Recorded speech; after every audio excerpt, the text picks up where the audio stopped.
Good evening, everyone. Welcome to the webinar. Hello, Dr. Tejender.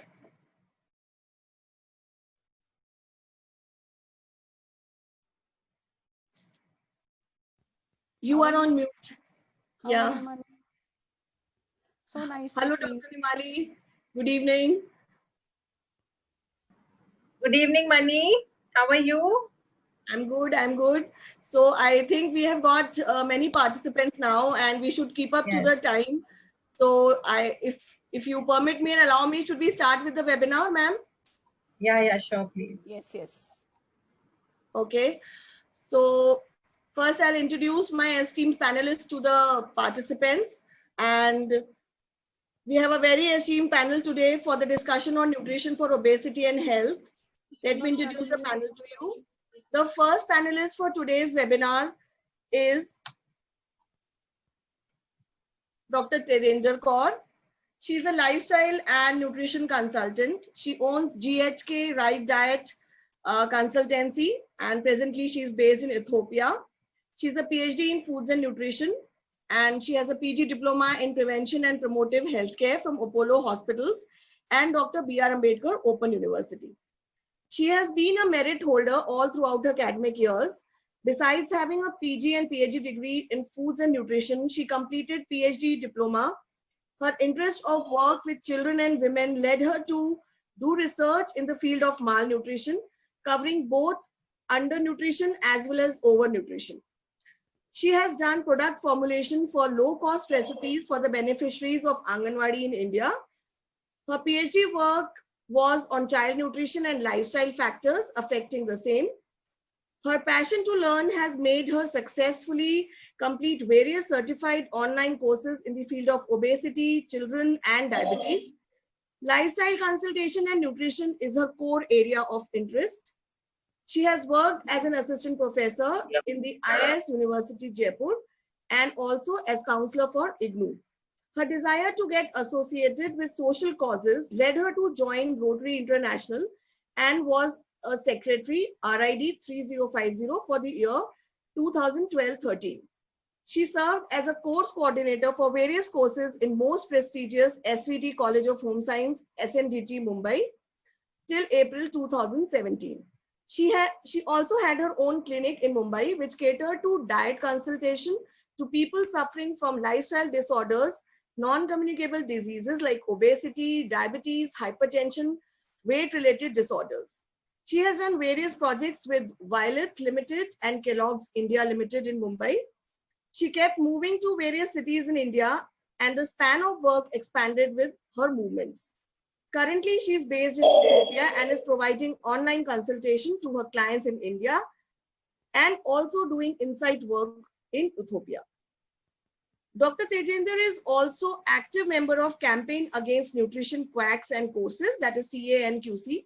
She is also volunteering herself for the betterment of the society and volunteer services to a general hospital and gives free sessions at school for students' health. I welcome you, Dr. Tejender. Thank you, Dr. Mani. And I think we should proceed with her presentation today, and then we'll come back for our next panel member. So Dr. Tejender, the session is yours. Thank you so much. It's so pleasure to be here. And I'll start sharing my screen. Dr. Tejender, your voice is little low, if you can. Okay, so I'll share my screen now. Yeah, I'll stop. Yeah. Is it visible? Yeah. Okay, visible. Okay. Hello, everyone. A very warm good evening. Others is Sunny here. Where is the slides? Yes. So I'll be talking about nutrition for obesity and health, and topic given to me is childhood obesity. WHO long back declared that obesity is a global epidemic, and there is an increase in rate of childhood obesity has put the health of an entire generation at risk. That is the major concern. So if we define obesity, everybody knows that it is excess of intake. The energy intake is excess, then the expenditure, and the excessive storage of energy as fat is more as compared to the lean body mass. It's gaining global epidemic status. It is not specific to any geography.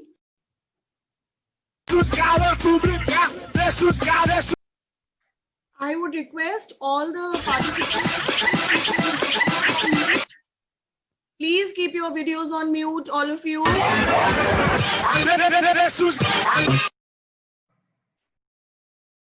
Sorry, Dr. Tejendra, please continue.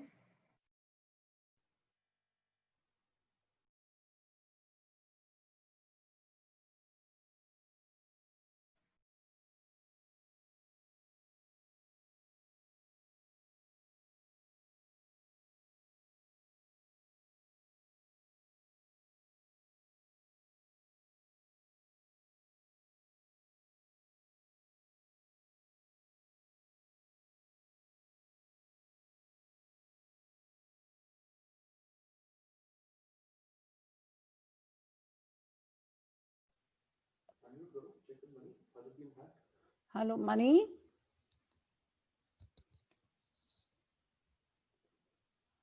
Am I audible, Mani? Yeah, hello, Dr. Tejendra. I have removed the participant from the list. Okay, From the okay. participant list. I hope it's not hacked. Sorry? You removed the participant. Yeah, I have removed the participant. Okay. Thank you. Okay. Shall I proceed I'm now? sorry. Please continue. Mhm. So we're talking about that it has gained the epidemic status, and it is not specific to any geography. And it's affecting many low middle class income countries, and especially in the urban settings. The best part of the thing is that it is serious, but in many cases it is preventable. Just a moment left. Yes. So if we see at the status, the worldwide obesity has tripled since 1975. And there are more children which are gaining numbers are increasing. And in many countries, it is more, there are most overweight children than the underweight children. So this is one slide which is very good to look at, but it's a thought-provoking also, that by year 2020, majority of children and adolescents between age group of 5 and 9 will be obese than underweight. So, and if this trend continues, there will be more obese children on the earth as compared to the underweight children, whereas we can control underweight more effectively as compared to the obese children. So India today is on the edge of double, it's on the double sword of double burden of malnutrition. We have obesity, we have underweight, both of them, and both those cases there is micronutrient deficiency. So it's a sustained nutrition paradox. This was a newspaper clipping. It says that Indian overweight children and underweight children, and we have approximately 40% of global underweight population, but we'll soon be overweight. We'll have the children which are overweight, and already India is a diabetic capital of the world. So if we need to stop that, we need to stop children getting overweight and obese at the right time. So this is another slide which talks about that Indian children between 5 to age are increasingly getting obese, and the number is fast increasing. So if we talk about the causes, there are modifiable causes and there are non-modifiable causes. Non-modifiable causes like which are not in the control of human beings, and they are genetic, age, gender, and the major role, the obese parents play the major role. And there are modifiable causes that which we can control, like sedentary habits, lifestyle, eating habits, environment, socioeconomic status, which can help us improve the status of obesity in overweight children. The quick indicators which we follow are body mass index, waist hip ratio, waist to height ratio, skin fold thickness, and growth charts, which help us assume the obesity. This is a very classic vicious cycle of obesity, but now we need to have a new cycle wherein COVID has entered and children are not able to go out and play, and the physical activity has been severely hampered with this COVID situation. The consequences of obesity are too much. It hampers psychological, neurological, cardiovascular, endocrine functioning. There are social difficulties also. There are psychological, physiological problems. And now this is a very nice slide. It was from World Obesity Federation, where it says that children, which the percentage is just 5% at if they're at 90 till 19 years of age, they have 5% of obesity. But these children, if they are not controlled, they will, by 30 years, the population goes to 25%, and it may even increase to 35%. So we need to control childhood obesity at this point only, so that we do not get this status. So this was a study done, my PhD study, where we interviewed 2,499 children, and based on that, we found that there were many, approximately 90% of children were at the risk of, were at risk category when as compared to waist hip ratio. The parental obesity played a major role in determining the baby's health. If we calculate this is 100% of RDI which should be taken, but boys and girls of all age group 10 to 14 years were taking more of sugar and fats. As compared to roots and tubers, the consumption was very high, and the RDI for the milk was okay, but the intake of meat, fish, vegetables, fruits was high, but vegetables and green leafy vegetables was quite low, but potato intake and root and tuber intakes was quite high. So in that study, we found that all the children had positive energy balance. The girls' energy balance were more than boys, and there was a positive correlation between BMI, energy intake, and energy expenditure. So now here we talk about where we can stop obesity and who all can stop childhood obesity. So it can be done on a community level, at the parents level, and at the schools level. So we need to understand, and we need to positively take that obesity is now a disease. Earlier it was a disorder, but now it has been categorized into a disease. So we need to tackle it as a disease rather than a physiological physiological status of body. So it needs a step-by-step approach. There has to be a nutritional assessment. There has to be a device for intervention study. There has to be constant discussion and counseling with the patient, the parents, and there need to be realistic goals. Like you need to have small goals. You cannot promise a child a big, like we'll give you a 10 kg loss or 30 kg loss or something like that. No, there has to be realistic goals, and these goals come. These goals are very positive when they come hand in hand with lifestyle changes. Behavioral change becomes a major change. So if we talk about these carbohydrate, fat, protein, vitamin, minerals, fiber, and water, all these play a major role in each and every human being. So we cannot cut on any of these. So when we are planning a diet for children, we cannot cut on any of these. We have to calculate what is right for the child and how we have to adapt to the new meal plan that has to be given. And since we are on an international platform right now, we need to have that, we need to teach children that this should be included in the diet and these should be avoided in the diet, like lean meats, fish, eggs, lentils, dals. They should be in the diet. Use of maida, refined flour, they should be avoided. Intake of high sugary foods, cakes, pastries should be avoided.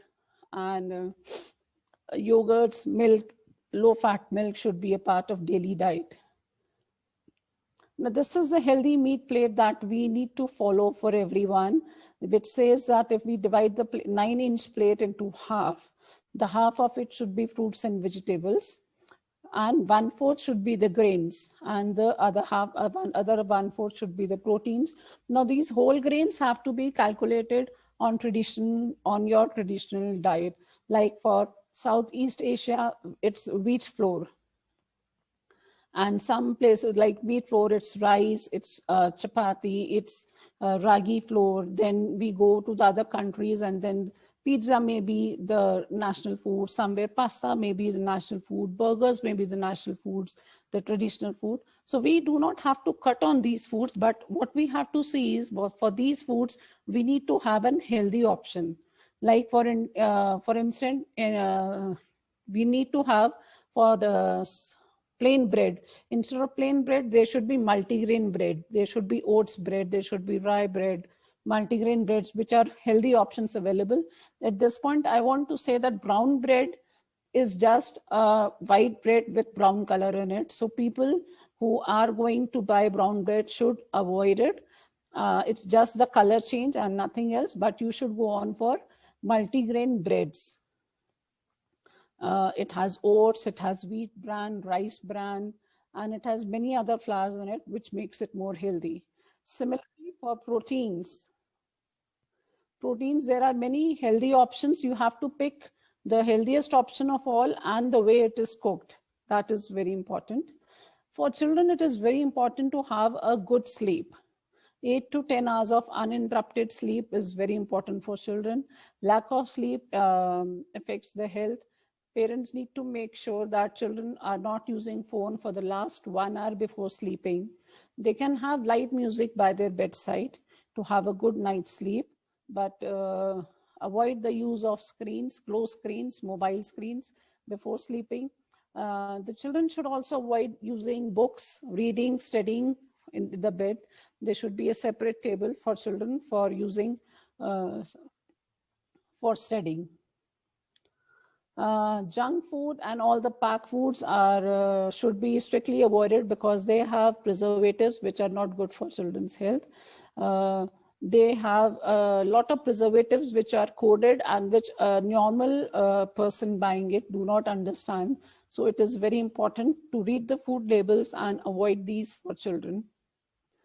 Very important thing that nowadays, as we are in the COVID era, where the children are not allowed to go out, it is very important to be physically active at home, inside the home. The screen times has to be limited. Parents have to check if it is a school time or it is a play time. School time screen we cannot avoid because they're having classes on computer, laptops and all. But yes, then they have to check on the distance, and they have to teach children that keep on blinking your eyes while watching these screens, and they should give enough rest to their eyes between 2 sessions. Now, what as a parent can you do? The parents have to be role model. We can't eat pizza and ask our children not to have pizza. We cannot have Coke on our dining table side and ask children that this is not good for you. So parents have to be role model for their children. If you want your baby to have a healthy meal, the healthy meal should also be on your plate, so that baby learn that if mama and father and mother are eating, so that means I also need to have the same food. Parents should know that they should never cut down on the food of these children. Instead, you need to increase the physical activity. Food should not be cut down. Yes, you should cut down on the junk food, but the obese child, or for that matter, any child should not be put on any diet, be it a fat diet or any other diet. Children should not be put on that. Make children eat healthy portions. We need to decide what is the portion size. Prebiotics and probiotics should be a part of daily routine. They have proven results in the obesity control. Traditional menu should be a part of your daily meal. I repeat, traditional menu should be a part of your daily meal. You need to cut down on the screen times and For children, we cannot keep them away from pizza, Coke, burger, or something like that. So we need to have a healthy version of it for the children. We need to create an positive energy balance, wherein physical activity 1 hour a day is important. Sedentary lifestyle should be less than 2 hours a day. Foods and drinks, there should be a limit on high fat and high sugar food, and discourage snacking. Nowadays, when children are home, they keep on snacking. So you need to keep only healthy options outside, like you can have banana, apple, fruits, all the things, and you can have some biscuits which you think that they are not very high in calories, so that children can actually munch on it. You can have murmura, you can have bhuna chana, the roasted chickpeas, you can have a dip made with yogurt, and then you can have these carrot and cucumber sticks with them, so that if the child is is feeling hungry, he can just have it as a snack. So the background slide again is the same, that if we are not careful, by 2022 we'll have more children who are overweight than underweight. So what we have we need to keep in mind is that healthy eating is more important. Drinking water is very important. You need to make it a point that children should drink a set amount of water daily, like 2 bottles you keep separately with the child's name on it, that this you have to drink in the entire day. You need not, the skipping of meals is very bad habit. So if the child is on an overweight or obese side, you cannot ask him to skip meals. Eating a variety of food adds to the health. And again, I emphasize that traditional meals should be a part of your daily meal. And playing is as important as studies. So even if whatever age group the child is, he has to play. The equal amount of time should be given to playing as to studying, because they play an important role in child's development. I think I am done, and I'm open for questions. Thank you, Dr. Tejinder. It was a wonderful presentation. Thank you. So if anybody has got any questions, Or Prachi, we can take it out. Yes. Prachi has asked, can you suggest, or where can she get exact RDAs for the obese person? We do not have exact RDAs for obese person, because there are levels of obesity, grade 1, grade 2 BMI. So we have RDAs and RDIs for normal people, the normal generation, where they have average body weight children, average body weight male, female. And now, since internet is available, I'll share the link with you, but we have these RDIs for entire world population.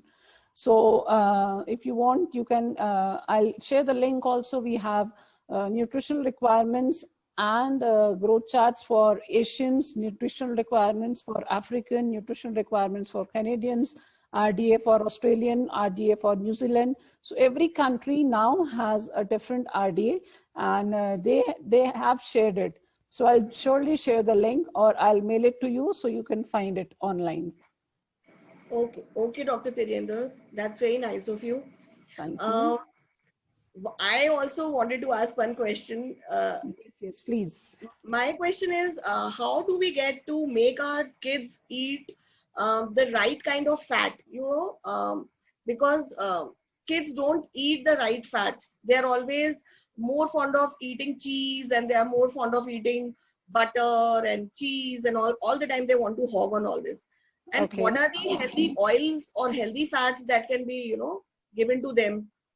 Okay, so that's a very nice question, and I think Dr. Nimali will also like to answer on it. I'll pick a bit of it. So if we are looking at for our children, we need to be a role model. We need to have, okay, if you want 1 piece of cheese, I'll also have 1 piece, and we'll finish it here only. So having 1 piece is still okay. Then it comes to butter and other things. So we need to cut down that on the same slice of bread, we have too many vegetables, and a little bit of butter will not be of any problem. That has to be taken care of. But yes, taking a knife and having a spoon of butter, we need to have we need to tell him that this is not right, and we need to cut on this. But yes, instead of telling him that you should not eat this, what I do with my patients is that I add too many healthy options to the very same food.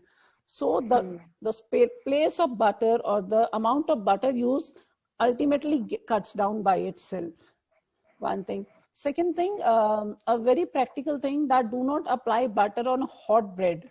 So what does this hot bread, on a hot bread, if we put a butter, you take a toast from the gas or oven and you put butter on it, the butter quickly melts down. So you don't know, the child doesn't see where is the butter. So we need to have these all practical things, that the sliced toast should be cold so that if you apply butter, it doesn't melts and goes inside.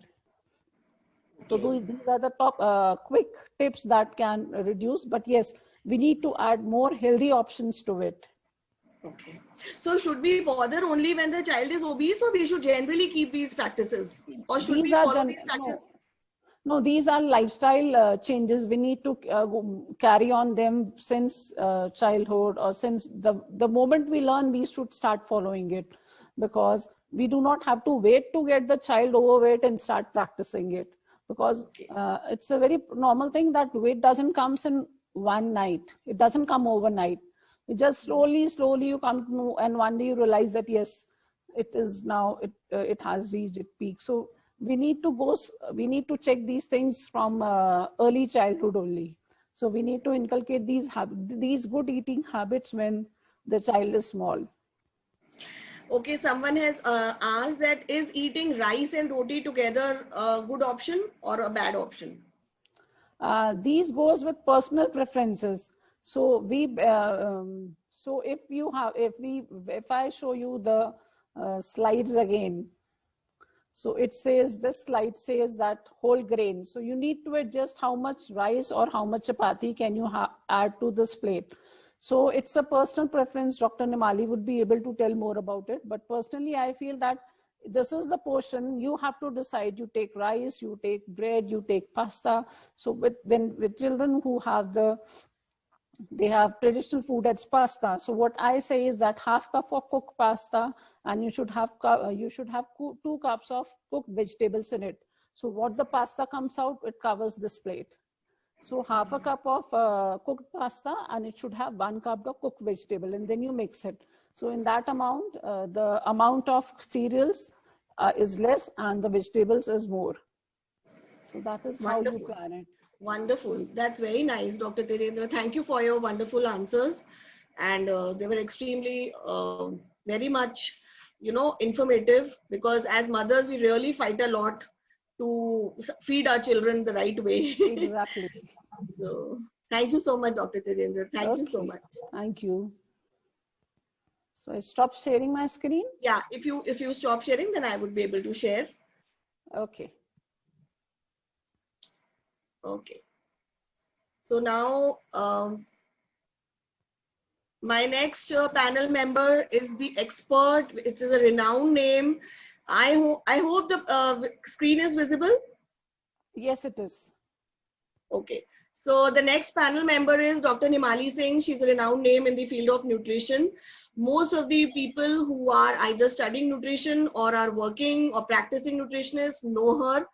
And she is associate professor in the Department of Home Science, University of Rajasthan, Jaipur.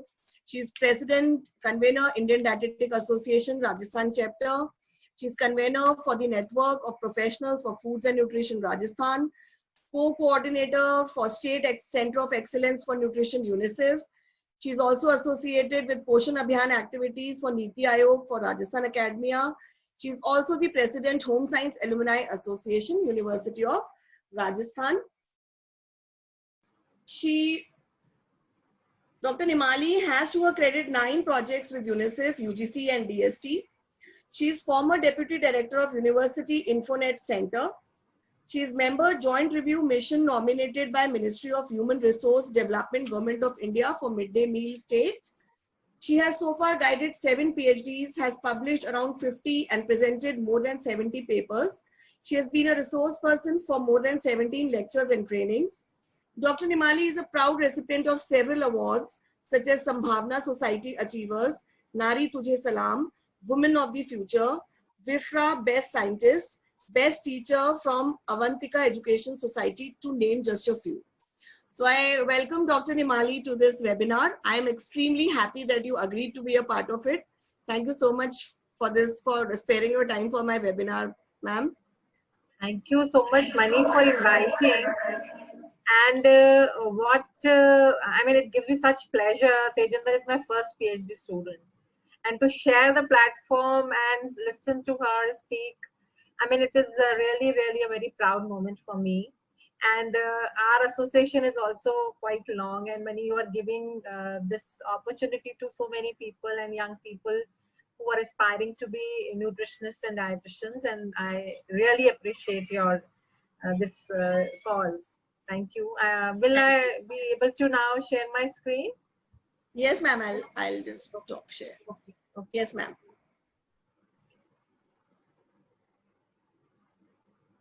So is it visible now? No, ma'am. Okay.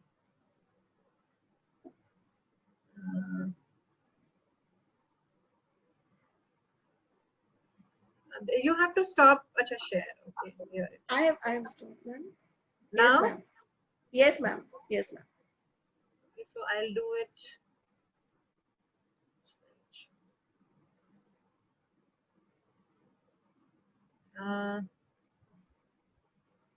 Okay. Is it now full screen? This Yeah, is ma'am. full screen? Okay.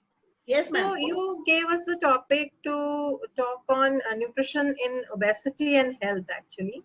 So I had started because Tejinder was covering up a lot on obesity. So I have covered a little bit of obesity, but I've also taken health. Okay. So, Yes.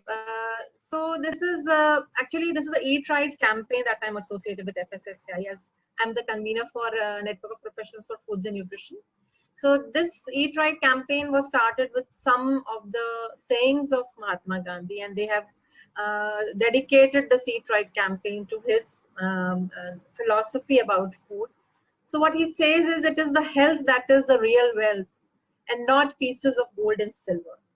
Which is very, very true, because our Indian philosophy always say that that it is a क्या कहते हैं उसको nirogi kaya is the first पहला सुख निरोगी काया. nirogi kaya, Yes. right? Yes. So this is true. And what is health? It is officially defined by WHO to be a state of complete physical, mental, and social well-being, not merely the absence of disease or infirmity. We all know that. But what are the different components of health? I would like to define here. So physical well-being is not just the absence of disease. It includes lifestyle behavior, choices to ensure health, avoid preventable diseases and conditions, and to live in a balanced state of body, mind, and spirit. Mental health includes our emotional, psychological, and social well-being. It affects things, how we feel and how we act. It also helps determine how we handle stress, relate to others, and make choices.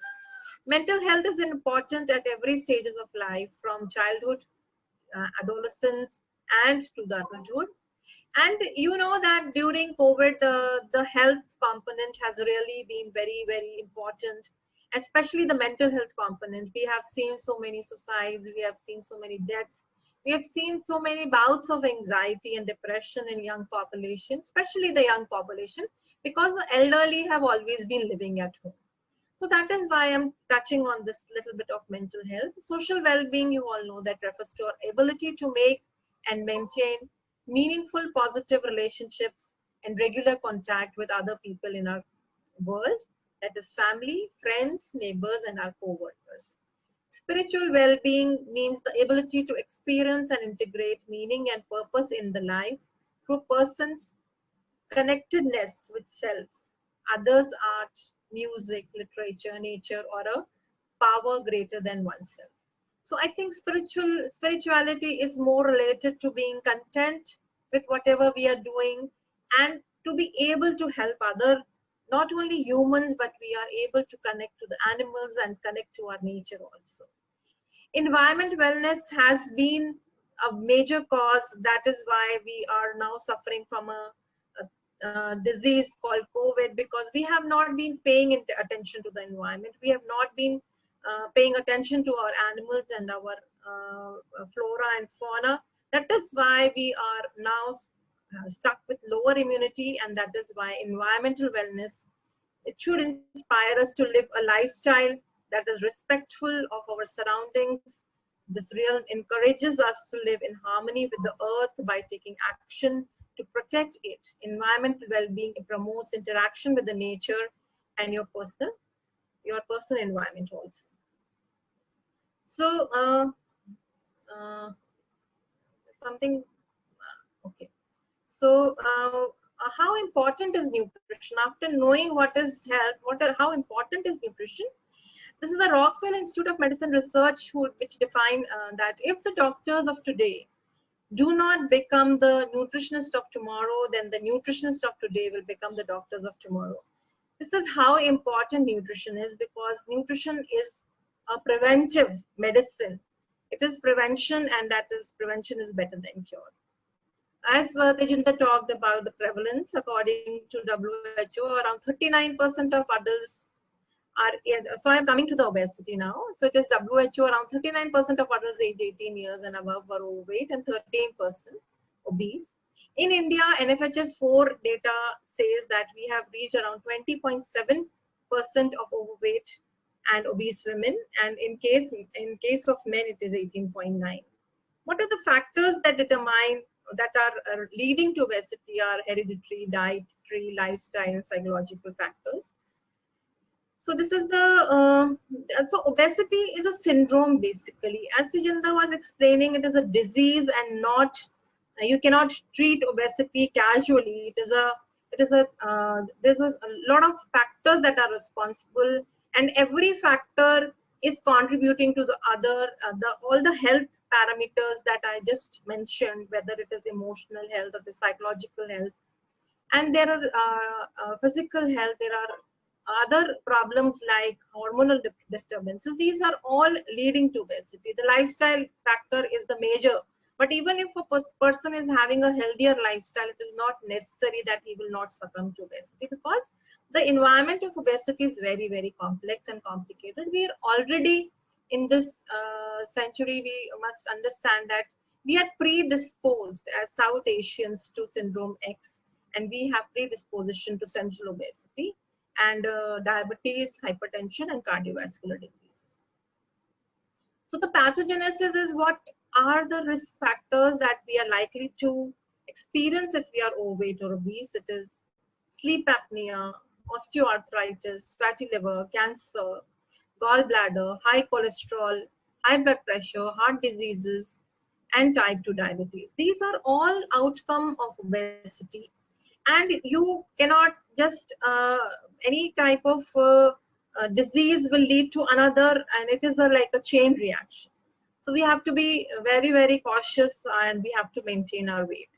So this is how obesity was evolved.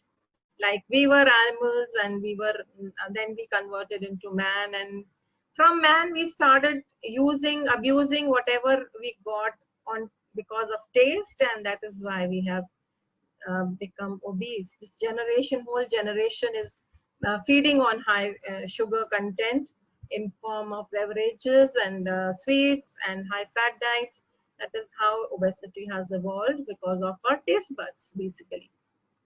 So how do you measure overweight? We have a reference body weight, we have ideal body weight, we have desirable body weight. And what are the differences? I would not come to that, because I hope that all the audience are nutrition literate.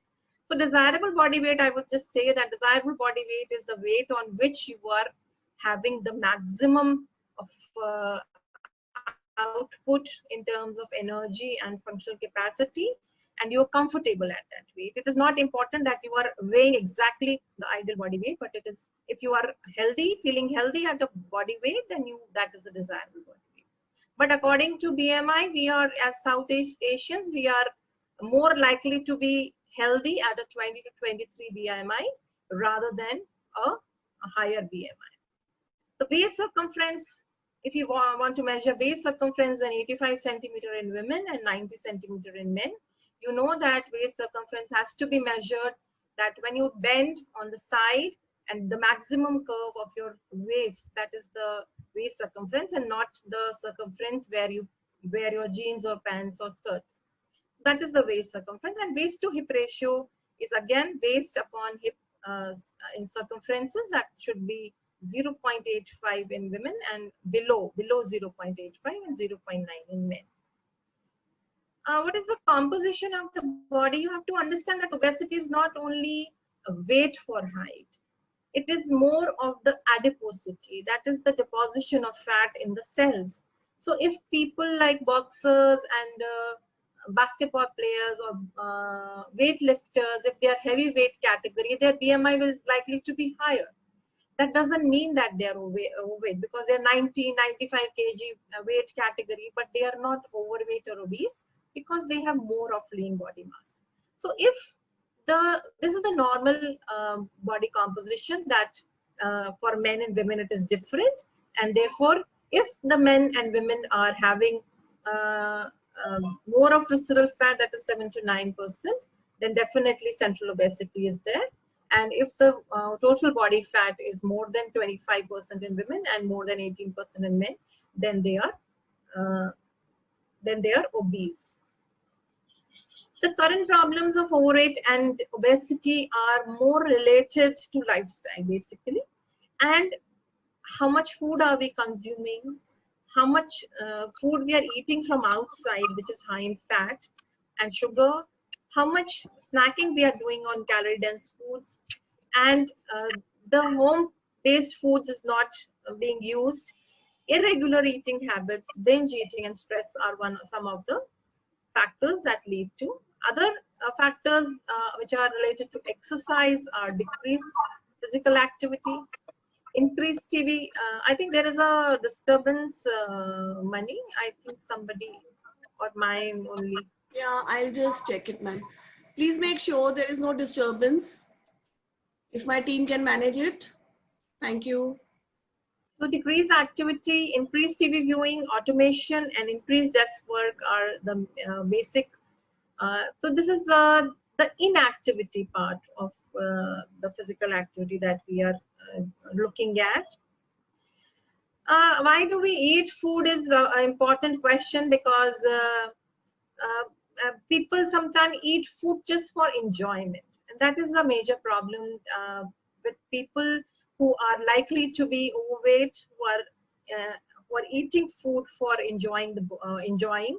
So there are the demands of the body that are the physiological need to eat, psychological, that is whenever we are feeling happy or sad, and there is social celebration. We say Janam, Maran, and Paran.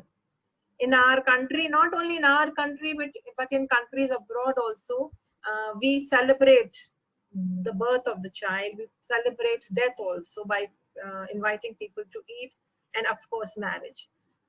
So hunger and physiological.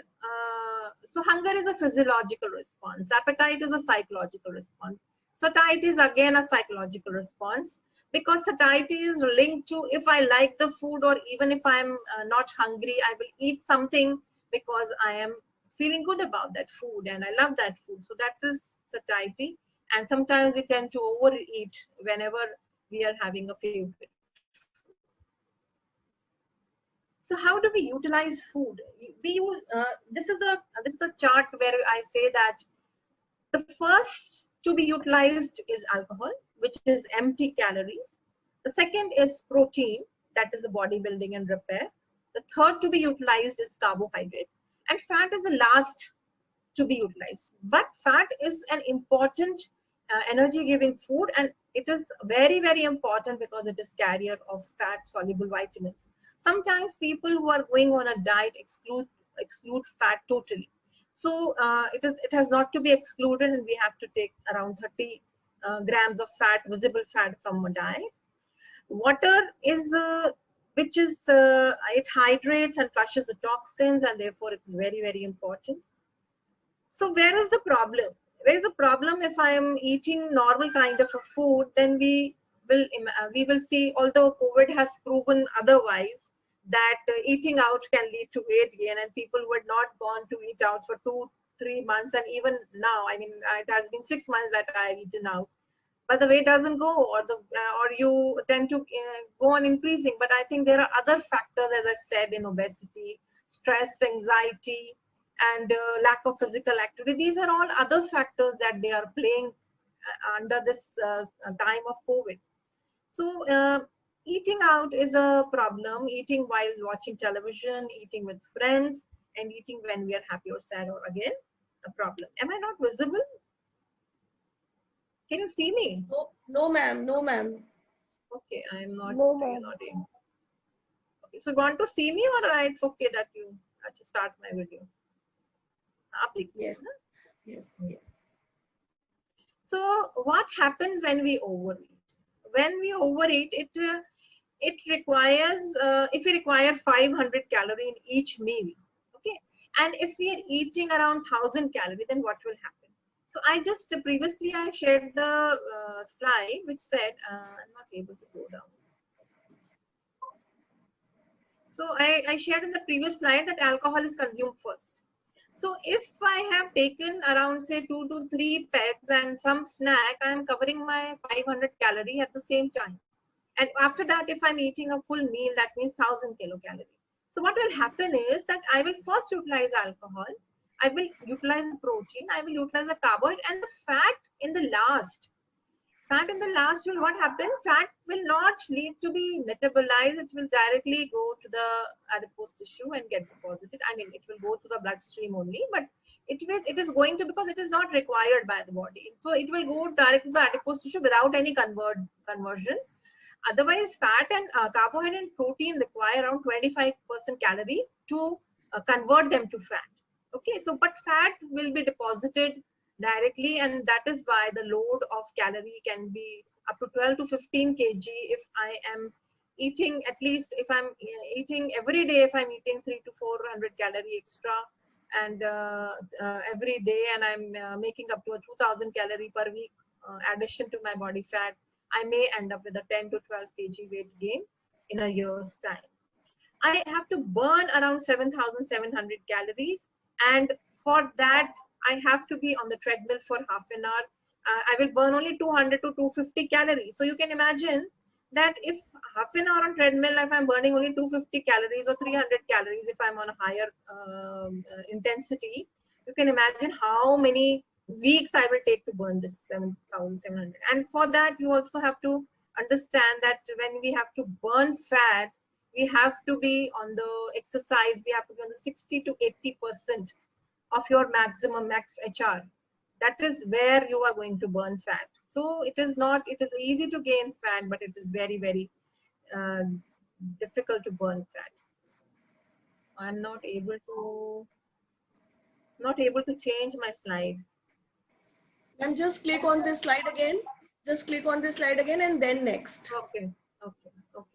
So this is the plate that Tejinder shared, and I'm not going to talk about this plate. And in the end, maybe if you have some questions. So how do you plan your meals? That you have to, this is the Eat Right India campaign of FSSAI, and most of my slides onwards from now onwards are from that. So if you are, you have to have the whole grain cereal more, complex carbohydrates more of fruits and vegetables are making up to 50% of your daily intake. So in every meal, that doesn't mean that fruit and vegetable मैंने एक बार आधी plate भर के खा लिया और उसके बाद मैंने एक प्लेट तो मैंने अच्छी सजा ली अपनी जैसे मुझे खानी थी, but otherwise I'm not eating according to that. No, you have to, in your every plate, the distribution has to be the way it has been shown in the healthy plate.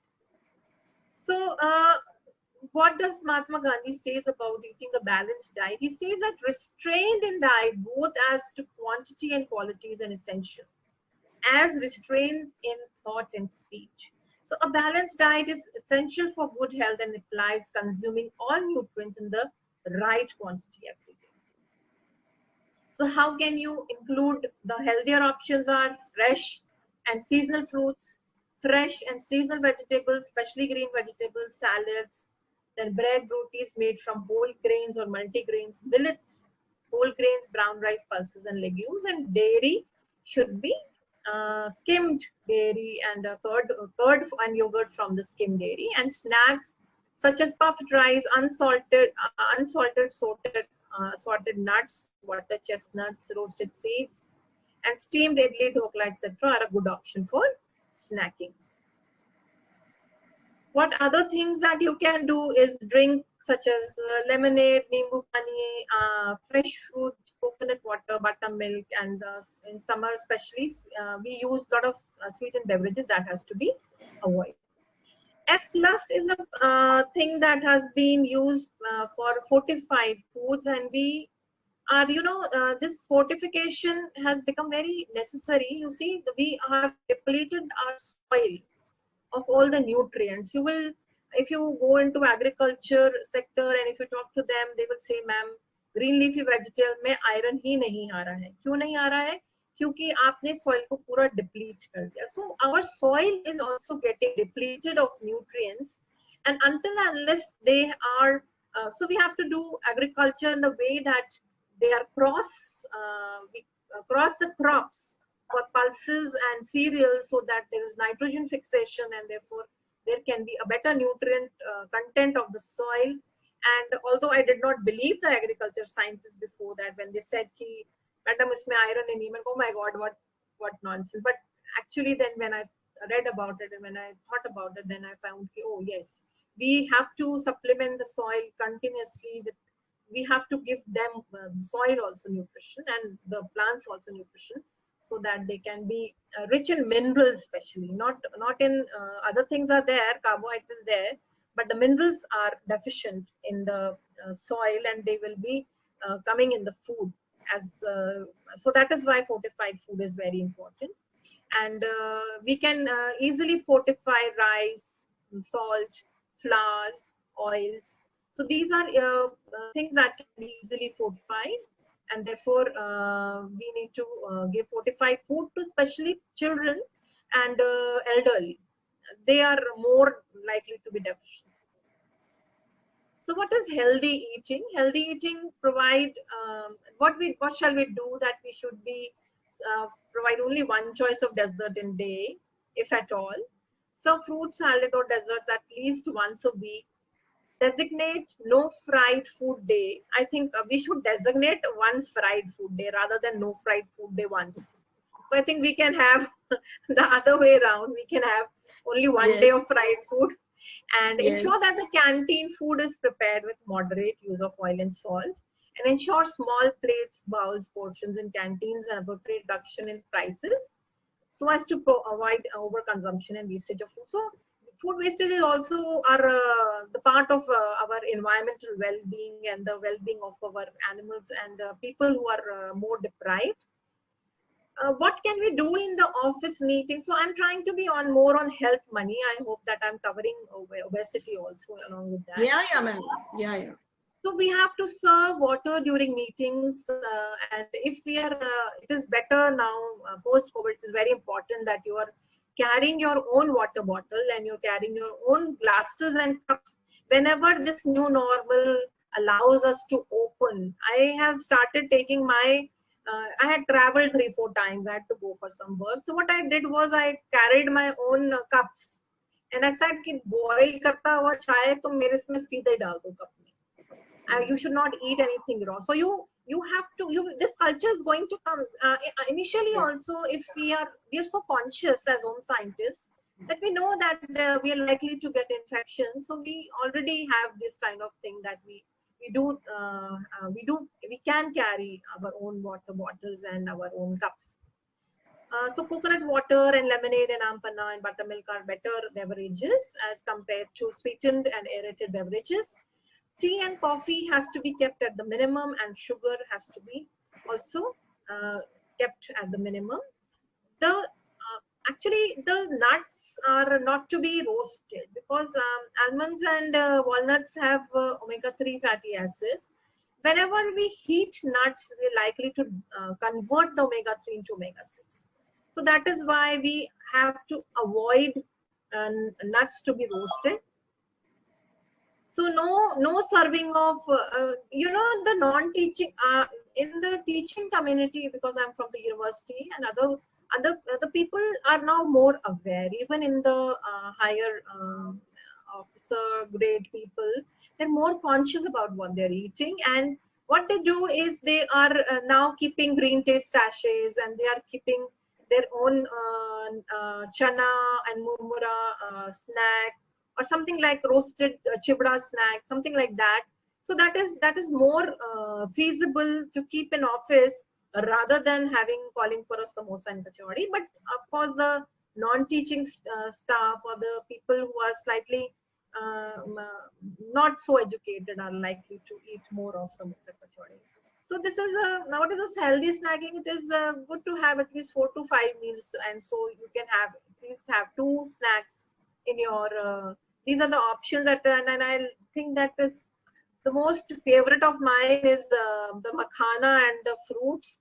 And fruit is also more ज़्यादा अच्छा है, क्योंकि you have to just peel a banana or an orange and you can easily eat that.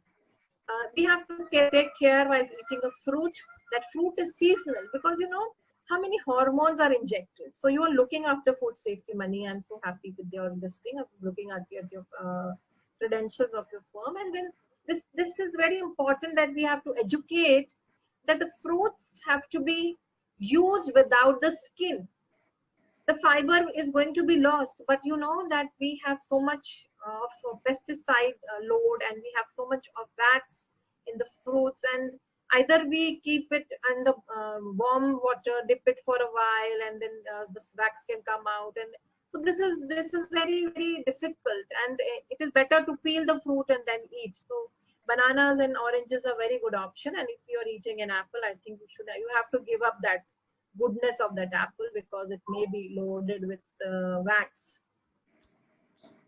So this is how do you start a meal? You have to have how much time do I have? I think 2-3 slides more. Huh? Yeah, ma'am. Okay, so we have to start the meal with appetizers like soups and salads. What I usually tell people who are very having a sweet tooth is I tell them ki you eat, or especially before going when they're going to a wedding or a party, I say कि अगर मीठा इतना ही खाना है, if you want to eat sweet, you'd rather eat sweet first, so that at least you are not going to eat all that food that you are, because after eating full food and you're going to eat 2-3 sweets, so that is going to really imbalance your diet. So it is better that if you have a sweet tooth, what you can do is you go to the sweet corner, first see what you really want to have a little portion of that, and then go to the food, so that you are already, because your sugar content, your blood sugar will go up, blood glucose level will go up, so your appetite will reduce and you will end up eating lower. We have to really watch, because fat doesn't get converted into glucose so easily. So whenever we are having a high fat meal, you will never get a satisfaction early, especially like dal bati and churma. If you're eating, so churma kha liya to theek hai. If you're eating a dal bati, you can see at the end of the day, if you're eating at lunch, you will probably end up not eating the dinner. So that is a very big, I mean, that is I'm just giving you a cue that you have to watch what you're eating. It's better to eat a low calorie diet at the dinner time, because otherwise you're going to really have trouble in the night. So what do you eat? You have to eat enough food, and you have to, especially for the growing children, pregnant and lactating, as Tejinder said, that we do not have to restrict food as such, but we have to give the food in the right amount, and that is fulfilling nutritionally. We have to eat mindfully, and because we are women and we are mostly providing for the family, we have to serve meals which are mindful. And there has to be no television in the dining room. Please remove if anybody of you are having. Include a variety of foods. I always tell my and my clients, if anybody is coming to me for counseling, I say कि हम whenever we want to give any if we are eating good healthy food, why should we be giving samosa, kachori, namkeen to anybody who is our guest? Because in India, atithi devo bhava. तो देव को हम गंदा खाना क्यों खिलाना चाहते हैं? नमकीन, भुजिया, biscuit, cookies. Why do we want to feed them? So we have to also offer them fruits and lemonade and things which are healthier, and not keep anything in your fridge. Don't keep food which you don't want to eat stocked in your fridge or in your grocery bucket, because otherwise you're going to end up eating that wrong kind of food. So that is very important. And choose traditional homemade. So there is a lot of emphasis on traditional diets, and because traditional diets are locally available foods and local recipes, that is a lot of emphasis is there, and we need to concentrate on the local food that are available. And that is why the government of India has also taken this as an Poshan Abhiyan. As I said, eat mindfully and watch your plate, what you are eating. Okay, so I think this is mostly, don't skip meals, that is very important. And whenever you are having emotional stress, the best thing to deal with stress is go for a walk. Even if you're walking for 10 minutes, you can, I talk to myself too much when I'm stressed.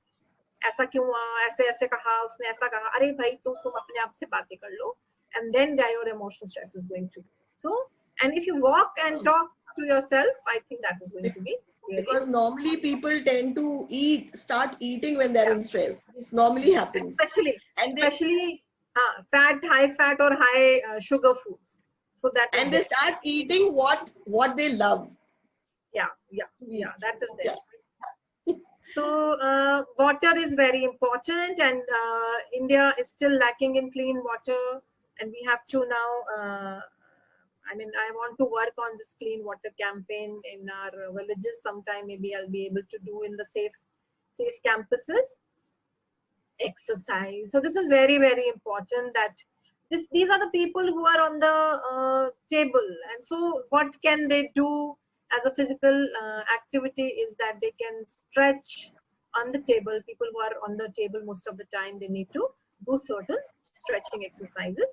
This is the activity pyramid, which says that every day you have to walk any kind of aerobic activity, at least 6 times a day. 3 times a day, you need to do some strengthening exercises, and you have to cut down on the screen time. Although we are having so many webinars that we are absolutely glued to our phones and our laptops. This is one very important thing that I want to talk about, that is decode food labels. You have to understand what are food labels saying. So again, fortified, if you're seeing, you have to see that yes, fortified food needs to be taken. Green dot is for vegetarianism, brown is for non-vegetarian food, and these are the ISI egg mark are the package that can guarantee that you're eating safe food. Although I would not say that much, but yes, of course, the things have changed. Always check date of manufacturing, date of expiry, or best before date. You have to always check the ingredients, because you may be allergic to a lot of things, and food allergy labeling is not there in India right now, but the common allergens are gluten, peanuts, egg, fish, milk, and most of the protein containing foods may be allergens, and some nuts also that can be there, and there you have to take care. The additives, and we have no labeling this thing. When we did a study, myself, Kanika ma'am and Reshma ma'am, we found that the labels were not well put up in the according to FSSAI guidelines. So you have to also concentrate on instructions for use, storage conditions, and declarations. And these are the things that the nutritional fact that you have to take care of. There are mandatory and semi-mandatory and not mandatory categories. But you have to look for the fat content, especially the trans fat content, although all labels say 0 fat, but we are trying to do a study on that. So you have to concentrate on sugar, simple sugars, we have to concentrate on sodium, and you have to concentrate on the fat content. You will find high fiber biscuits and cookies like digestive are very, very high in fat. They are almost 30% fat. And similarly, the drinks like Bonvita and Milo, and they are also up to 30% of sugar. So these are the things that we need to know, and we have to, for that, we need to read the labels properly. Yes. So for managing stress, I think you need to be very, say politely no, and you have to have some kind of relaxation techniques, that is going for a walk or taking a break, that are there. Sleep is very important, and at least 6 to 8 hours of sleep is very important. Alcohol and cigarettes also appear to reduce stress temporarily, but they are more of addictive nature, and in the long term they are going to cause harm by forming free radicals in the body. Sleep, of course, 8 hours. So there is one more FSSAI has started initiative called Aaj Se Thoda Kam, that is so, low in fat, low in sugar, and low in salt. And Rajkumar Rao has made a very beautiful video. Maybe I'll share it sometime. So trans fat, of course, we have to reduce in frying. Whatever samosa, kachori, namkeens we are buying, they are loaded with trans fat, even if they're saying no, because you must see in the morning when you go fresh लेने जा रहे समोसा कचौड़ी, तो वो रात का जो बचा हुआ तेल है उसमें नया पीपा उंडेल देता है. So that is very, very harmful. So what is, if we try to conclude, that means get at least 30 minutes of exercise, avoid tobacco and alcohol, sleep adequately, and relax, and follow healthy habits. These are some of the initiatives that no food wastage, and we have to really be very, very sensitive towards it. And because we have seen in COVID how much migrants suffered because of no food available, and we are going to be having a food emergency if this COVID does not go very soon, because our agriculture sector is going to be really, really hit badly. So when the food submerges the body, and through the body the soul, its relish disappears, and then alone does it begin to function in the way naturally intended to be. So that means that वो हमारे हम जब उसको आत्मसात कर लेते हैं खाने को, that is what it is meant, and then only it is going to actually enjoy the food, and you have to आत्मसात करके उसको, that is going to give the maximum benefit. So as a nutritionist, I think we have to be the change that you want to see in the world. Thank you so much for your patient hearing. Thank you, Nimali ma'am. Thank you so much for the wonderful, wonderful presentation. There are lots and lots of compliments coming in the chat box for your presentation, and everybody is going really very gaga about your presentation. They are all very happy to Thank see you. your. Thank you so much. Thank you. So I Any think now questions? we should open the panel for questions. All I am able to see is comments and compliments. And compliments and compliments. So I think then the panel can be open for the questions. I think all three of us can discuss a few things if you want. Yeah, you can start the conversation. Yeah. So I would like to ask Tejendra, Dr. Tejendra, if you want to start. If you have any query, if you want to discuss, not question necessarily, anything that we need to, discuss as a panel, which can be helpful for the audience and participants, because there are a lot of myths and a lot of things that people actually don't know, and they're always wondering what should we do. So you can discuss a few things where you have an experience of clients coming to you for guidance. So what kind of myths do they come with, or whatever? Now, during this session, during these COVID periods, there are a few clients of mine who are children, and they face a major problem that they cannot go outside. It's rainy season in Addis, so it rains very heavily, so it poses a major problem for them to work out. So I asked them that they should do floor exercises.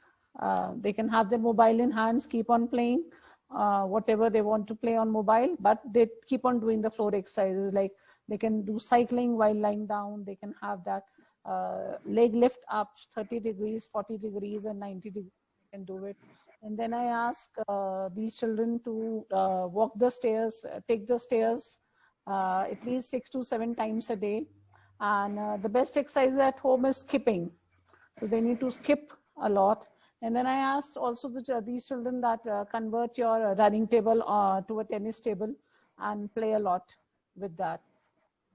So we need to create these options for children because they really cannot go out. We as an adult, we can make ourselves understand that this is not a good time to go out. But for children, not to go out and understanding this thing is quite difficult. So they need to be made understand. It's difficult for them. And then instead of fruit juices, because it's readily available here, so I emphasize them on having at least 5 fruits a day. So you need to have 1 fruit at the breakfast time. You start your breakfast with a fruit. You have fruit at breakfast time. 11 o'clock, you have a fruit again when you are empty stomach. And then 4 o'clock, you need to have a fruit bowl, which needs to have at least 5 fruits in it. So it has to be a combination of fruits. So this makes children to have at least 5 to 6 fruits a day. That is very important.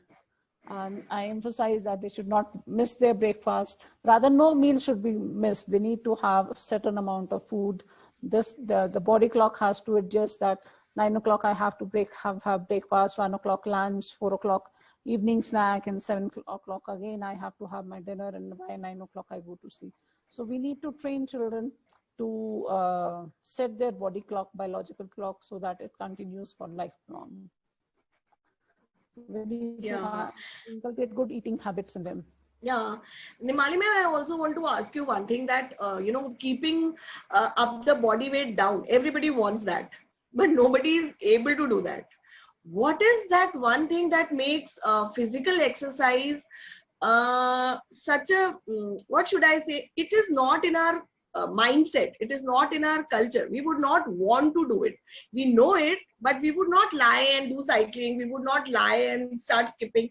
Why? I think we are not trained, since the beginning. This is one thing that I feel. And COVID has given us a double challenge that we are not able to go out. People still enjoy, going in the park. They still enjoy doing that rather than doing these exercises at home.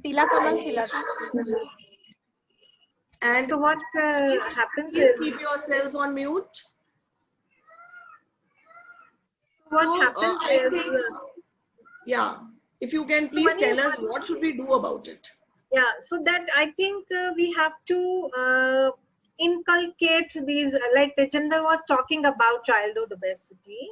We have to inculcate this habit of exercising in the children from the beginning.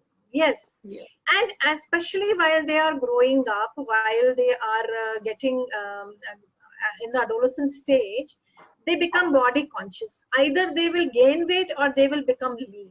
So there are also the fat percentage times when the boy and girl and men and women are going to have maximum fat deposition according to the cellular growth and body composition throughout their age. But besides that, if the child becomes very conscious about what type of look they want to have, okay, so like we tell all the children to be financially independent. If you want to buy this car, you have to earn this much money. If you want to live in that kind of a house, you have to earn this much of a money. So stress is, in Indian context, I think that we're not bringing the children up in the right way. So what we need to do is we have to stress not on money, we have to stress on health and happiness. If the child is not happy and is stressed all the time, you have to understand that it is not a very good thing. So money is not everything, it cannot buy you everything. So that is why it is very important that we have to raise these issues in our education curriculum from the beginning. And that is why the study that Tejinder took up, and we were thinking of taking a post to this thing also, but it becomes very difficult to deal with the schools. But with this Eat Right campaign, we are definitely trying to inculcate these habits. We're trying to inculcate the Eat Right campuses, and we trying to make this a movement for the Indian community. And then I think that you have to take up some exercise, so you can do anything at home also. Yeah, that has to be. I'll add to this, ma'am. Parents need to be parents need to be a real role model. So if I exercise a day, I exercise 10, 15, 20, 30 minutes a day. Obviously, my child after a year or so will start exercising. He'll start following me. So we parents have to be role model for our children. We need to Definitely, exercise. So definitely. because they do what they see their parents doing. So we need to be role models for our kids. Not only ourselves, not only us, Tejinder, I think we need to be the teachers, all the people. You see, Virat Kohli had launched this Fit India campaign.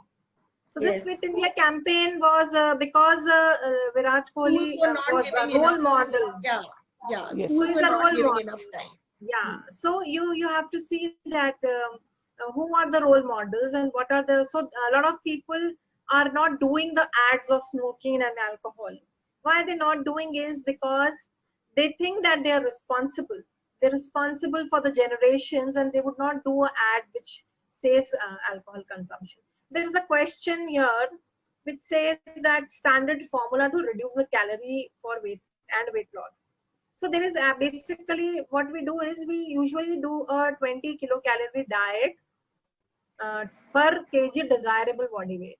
So if I want to go for a, say for a 60 kg is my desirable body weight, or my desirable body weight is 65, so I'll multiply it by 20. So I'll have 1300 calorie diet. If I'm 60 kg, then 1200 calorie diet. So if a person is 90 kg and he wants to come to 60 kg, he can come on a 1200 calorie diet. So that this is only moderation of the diet, right? So this is easier to follow. The results will come gradually, but if you go on a 500 to 600 calorie diet, this can be very, very fatal. So nothing below 1000 calorie, I think, and above that, 1000 and above calories can be used for weight reduction diet, depending on the weight loss that we're looking at. If we have a morbidly obese person who's above 40 to 45 BMI, then in that case we need to hospitalize that patient either for bariatric surgery, and if not surgery, then on a maybe 600 to 800, but that below 800 calorie has to be on a hospitalized patient. That is definite. Ma'am, is there any healthy fat? मतलब अगर कोई oil use करते हैं तो people generally wonder which oil should we buy, whether legume oil or whether sunflower oil or whether mustard oil. Which kind of oil you think should be recommended for a? What is there is nowadays, so if I'm saying that 30 grams of fat has to be given, in that case what do you do is that 10 grams has to be from the omega-3 and omega-6 fatty acids. So nuts and oil seeds are there, okay, or fish liver oil is there. Then if you from the saturated fat, butter is there, and ghee that we are using, or from the polyunsaturated fat we can have oil. So you're talking about oil. So 20 grams is gone in 10 grams in the omega-3, omega-6, that is from the nuts or fish liver oil, or 10 grams is from the saturated fat.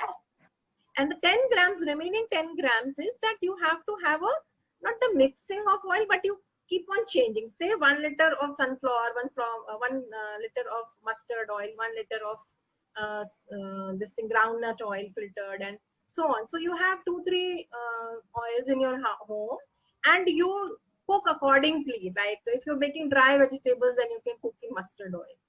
And the same time, if you are making a this thing dal fry or dal tadka, you can eat, you can add groundnut oil and sunflower oil or rapeseed oil, or for that matter, the rice bran oil.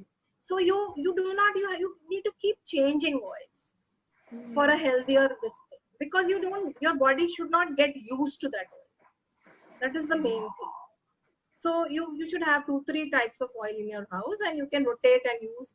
In one day also you can have multiple oils, use of multiple oils, right? Yeah. So this is a very important information that you have shared, Dr. Nimali, because people are generally wondering which is the best oil in the market and what should we buy. So I'll share my experience. Definitely money. What happens is that people are very what happens, they're easily diverted. See, and so usually refined oil should not be used, but I can only find two types of oil which are not refined. One is mustard oil and one is the groundnut filtered oil that I use sometimes. So these are the oils, but you need to keep changing. Tejinder, please go on. Sorry, No, ma'am.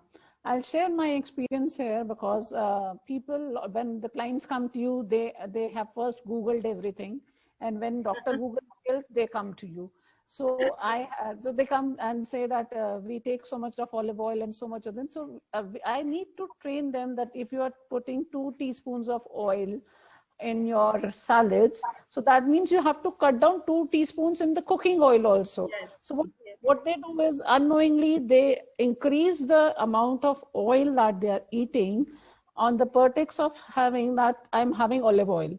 So we need to train them that at least if you're having 2 teaspoons here in the salad, which is raw, extra virgin olive oil, you need to cut down on those 2 teaspoons when you're cooking it. Then only it becomes balanced, because Google will not tell this, and an unqualified person will not tell this. They just tell that have olive oil in your salads, or have this, have olive oil on your chapatis or something. But nobody actually practically tells them that if you are taking olive oil this much, which is extra, you need to cut down on the cooking oil or any other oil to keep the balance maintained. Yeah, so there's one more thing that is lacking in our society, that anybody can start guiding you about what to eat. Exactly. So please, both of you, I request both of you to just make our participants aware that who is actually eligible to guide you to eat the right thing. Nimali ma'am, Actually, please. Anyone of so you see that lot of girls after BSc also start doing counseling. But I always tell them that the counseling part is very, very complicated. It is not so simple. And therefore, it is important that the person should have at least a master's degree in nutrition, because they are there, they are trained in both public health nutrition and clinical nutrition, at least in our university. And then they will be very likely to be giving the right advice. Although I will not say that every master's student is giving the right kind of advice. Sometimes I have to tell my dietitians, "Ye kya chhap diya paper mein? What are you writing? What type of post is this?" So, and in newspapers they do it so confidently. So you have to tell them. So we're trying to now, the IDA National is trying to have a standardized protocol, and we're trying to educate our girls that what is right and what is wrong. And we're trying to standardize that what knowledge has to go out, in what form it has to go out. Google करके ही आप paper में छापते रहोगे तो ये भी बहुत अच्छी बात नहीं है. कई लड़कियां ऐसा भी And करती हैं. also, do they have to clear some exam or test or something to become So for becoming a registered dietitian in the hospital, so for hospital they have to have a registered dietitian. Although a lot of dietitians are practicing without RD also, but I think soon it is going to become mandatory in India also, that RD exam has to be cleared before becoming a dietitian. But most of the girls who go into the hospital, they take up an internship of 3 to 6 months and then they start practice. which is not a good thing, I think. No, that is all right, because they're trained at least. They're trained. Okay. Otherwise, some hospitals are hiring dietitians without experience and without training. That is wrong. That is wrong. So we are fighting the health department, and we are trying to stabilize this thing in Rajasthan. At least I'm trying. But this COVID has taken a toll of us, and we have been delayed. But I hope in the next 6-7 months we should be able to bring this bill, that the dietitian in the hospital has to have this much experience of and this much of training. Then only they can become a hospital dietitian. That's there, because we're playing with the lives of people, right? Yeah. I'm very hopeful that You know, we need more people like you with a lot of knowledge and drive, and who can take the society in a right direction. So all my good wishes to both you and Tejendra for doing what you are. And I'm sure you will be able to contribute very much to the society in a very positive manner. And I'm very happy that both of you could spare time for my webinar. It was a wonderful experience. It was I very am short of time. Otherwise, we can. No, thank you so much, and we can do something sometime later also. Don't worry. So Yes, it's yes, a pleasure. we'll It was a pleasure. It was a We'll pleasure. surely Thank do you. that, ma'am. We'll surely do that. Thank Thank you, Thank Dr. you. Tejendra. Thank you, Dr. Thank you, Nimali. We are Nimali. running short of time, Yeah, but yeah. it is such a pleasure talking to you. I can go on and on till midnight. No, it's okay. Okay. Bye-bye. Bye.